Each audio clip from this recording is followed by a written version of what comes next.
नमस्कार दोस्तों, आज हम सीखेंगे यूज़ ऑफ माइट। ठीक है, माइट का प्रयोग करना। ठीक है, माइट का प्रयोग करना सीखेंगे। तो यूज़ ऑफ माइट, माइट का प्रयोग कब किया जाता है? देखिए, माइट का प्रयोग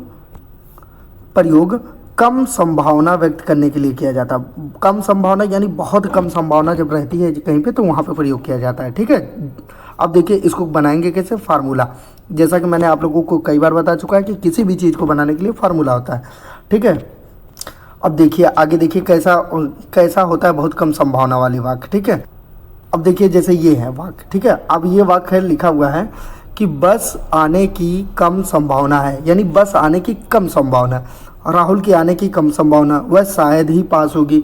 ये सब बहुत कम संभावना वाले वाक्य हैं। ठीक है, देखिए ये क्या वह शायद ही भूखा होगा, वह शायद ही भूखा होगा, वह शायद ही भूखा नहीं होगा। ठीक है, ऐसे वाक्य बहुत ही मतलब कम संभावना वाले होते हैं। ठीक है, तो कन्वर्सेशन स्टार्ट करने से पहले हम इंट्रोगेटिव पूछते हैं, यानी सवाल पूछते हैं, फिर उसका जवाब हाँ में देते हैं, फिर उसका जवाब ना में देते हैं। ठीक है, तो यही हम सीखते हैं। तो चलिए आगे सीखते हैं।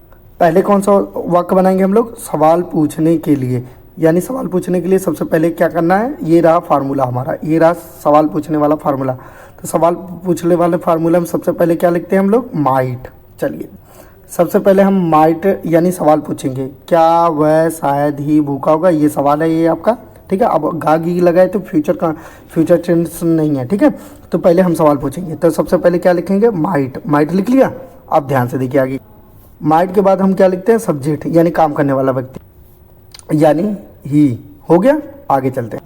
उसके बाद लिखते हैं वर्ब का पहला रूप। वर्ब का पहला रूप में क्या होगा? वो भूखा होगा, तो बी हंगरी आ गया। ठीक है, अब इसका जवाब देंगे हम लोग।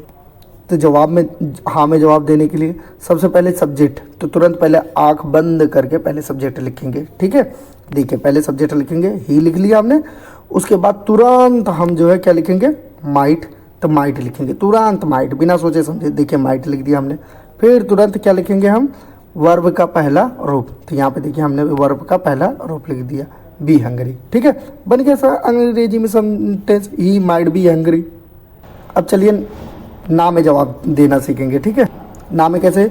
ना में जवाब देने के लिए सबसे पहले क्या लिखना है? सब्जेक्ट। अब सब्जेक्ट लिखें, तुरंत सब्जेक्ट लिखेंगे। ठीक है, लिखा है वह शायद ही भूखा नहीं होगा, निगेटिव है तो यानी सब्जेक्ट, यानी सबसे पहले ही लिख दिया हमने। ठीक, ही लिख दिया। आगे लिखेंगे क्या? देखिए आगे क्या लिखते हैं हम लोग? फार्मूला में आगे क्या है? माइट या माई GST। तो अब माइट लिखें। देखिए तो हमने माइट लिख दिया। अब क्या अब लिखेंगे नॉट।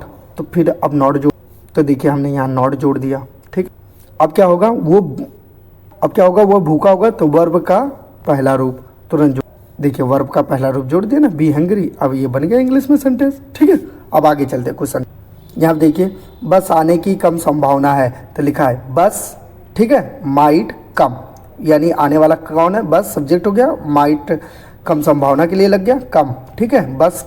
अब देखो दूसरा है राहुल की आने की कम संभावना है, तो पहले कौन हो गया? राहुल, फिर हो गया माइट, फिर कम। इंग्लिश में सेंटेंस बन गया राहुल माइट कम। वह शायद ही पास होगी, यानी कम संभावना है, तो वह की इंग्लिश सी यानी लड़की। शायद ही पास होगी यानी कम संभावना, तो माइट लग गया। पास होने की अंग्रेजी पास बन गया। ठीक है, अगर आपको वीडियो पसंद आए तो हमारे चैनल को लाइक कीजिए, सब्सक्राइब कीजिए और वीडियो को शेयर कीजिए। हम पर डे आपके लिए एक टिप्स लेकर आते रहेंगे। Thank you so much.